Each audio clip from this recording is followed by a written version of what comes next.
a new documentary created by Net Zero Watch has warned that the increased push towards inferior fuels, including renewables, is beginning to undo the energy security that has enhanced Britain's prosperity. High-quality fuels, coal, oil, gas, and more recently fissile uranium, have delivered an increase in human welfare unprecedented in previous history and prehistory, which is why the attempt over the last 20 years to switch to wind and solar power is so dangerous. Renewables are diffuse and of low thermodynamic quality. They can't do much work or create much wealth. Our history shows that societies based on such fuels are necessarily poor and constricted. It is concentrated energy sources alone that can deliver human freedom and flourishing. John, you've made this film. Will it be more broadly available? It'll be released very soon. Very soon. Yeah. And what's the essence, the nub of your argument? The argument really relies on basic physics to explain why it is that renewables are so expensive and also what they're likely to do to our society. I reason from history. I'm basically an academic.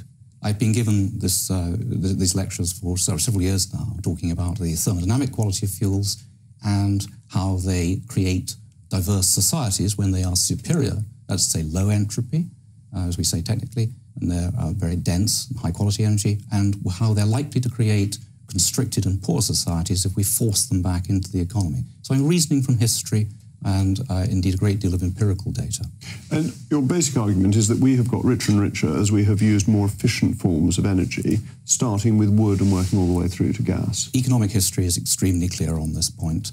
It was the adoption of coal progressively from the late medieval period in Britain which created such a diverse and free society in Britain. And you can see the evidence from the 16th century, but certainly in the 17th century. A lot of people don't realise that by as early as 1700, Britain was 50% dependent on coal. And that was quite extraordinary. And it created, well, the liberty and freedom that we see progressively through the 17th and indeed the 18th and then 19th century. And do you see there being any technological solutions that could square the circle, so to speak? Do you see nuclear energy possibly being able to do that, or are we going to remain dependent on fossil fuels? Nuclear energy is certainly the next step up thermodynamically. Coal and the fossil fuels generally very high quality thermodynamically. Nuclear is the next step up. And you could say, and you might well say, that nuclear energy is God's last best gift to mankind.